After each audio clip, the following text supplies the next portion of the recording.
অবৈধ মজুদের জন্য চালের বাজার অস্থির। তদারকি করা হচ্ছে, খুব শিগগিরই দাম নিয়ন্ত্রণে আসবে। প্রয়োজনে আগামীতে চালের যোগান দেবে সরকার। চলতি মাসের টিসিবির পণ্য বিক্রি কার্যক্রম উদ্বোধনী অনুষ্ঠানে এই তথ্য জানিয়েছেন বাণিজ্য উপদেষ্টা শেখ বশির উদ্দিন। বলেছেন, চলতি বছর আলু যাতে কোনো সংকট না হয় সেজন্য আমদানি করে মজুত করবে টিসিবি। বাণিজ্য উপদেষ্টা আরও বলেছেন যে ব্যাংকের ডলারের কোনো সংকট নেই, পর্যাপ্ত পরিমাণে রেমিটেন্স এসেছে, রফতানি আয়ও বেশ ভালো হয়েছে।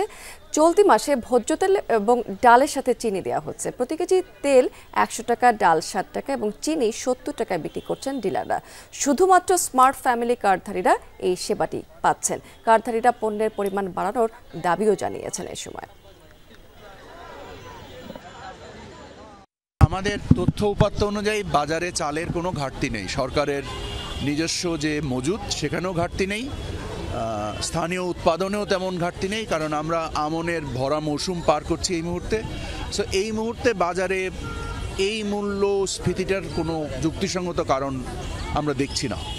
সো আশা করি এটা ইনশাআল্লাহ আল্লাহর রহমতে কিছুদিনের মধ্যে নেমে আসবে। দর্শক, টিসিবির কার্যক্রম সম্পর্কে একটু জানতে চাই। আমরা যেতে চাই রাজধানীর বেগুনবাড়িতে। সেখানে আছেন আমাদের সহকর্মী সোভান চৌধুরী। সোভান, এখানকার পণ্যের মান নিয়ে আসলে ক্রেতারা সন্তুষ্ট কিনা একটু জানাবেন আমাদেরকে।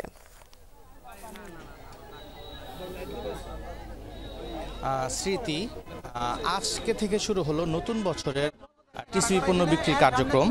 কিছুক্ষণ আগে আমাদের বাণিজ্য উপদেষ্টা বশির উদ্দিন এই কার্যক্রম শুরু করেছেন, এই উদ্বোধনী অনুষ্ঠান শুরু করেছেন। যারা এখানে টিসিবি পণ্য নিতে এসেছেন সবাই বলছেন যে তারা চাল না পেয়ে একটু অসন্তুষ্ট।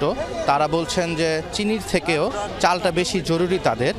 তবে একটি কথা আমি বলি, সেটা হচ্ছে এতদিন টিসিবিতে চিনি দেওয়া হচ্ছিল না, টিসিবিতে চাল, তেল আর ডাল দেওয়া হচ্ছিল। তবে আজকে থেকে টিসিবিতে দেওয়া হবে ডাল, তেল এবং তার সাথে চিনি, তবে চালটা দেওয়া হচ্ছিল না।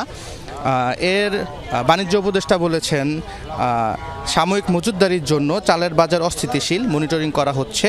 খুব শীঘ্রই চালের বাজার নিয়ন্ত্রণে আসবে, তখন থেকে চাল আবার ভোক্তা পর্যায়ে দেওয়া হবে। তবে এখন চালের বাজার অস্থিতিশীল থাকার কারণে, চালের সংকট থাকার কারণে এখন চাল দেওয়া হচ্ছে না। এখানে যারা টিসিবি পণ্য নিতে এসেছেন তারা সকলেই একই কথা বলছেন যে তাদের সবচেয়ে বেশি দরকার হচ্ছে এই চাল, তবে চালটা এখন দেওয়া হচ্ছে না।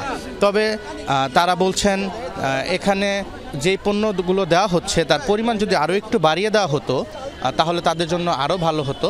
যেমন এখানে মসুর ডাল দেওয়া হচ্ছে 2 কেজি, তবে তারা বলছেন যে তাদের এই পরিমাণটা যদি আরও বেশি করা হতো তাহলে ভালো হতো। এখানে ডাল প্রতি কেজি বিক্রি করা হচ্ছে 60 টাকায়, তেল 100 টাকায় আর চিনি 70 টাকা কেজিতে। এই ছিল আমার কাছে স্মৃতি। সোভান, অনেক ধন্যবাদ আপনাকে।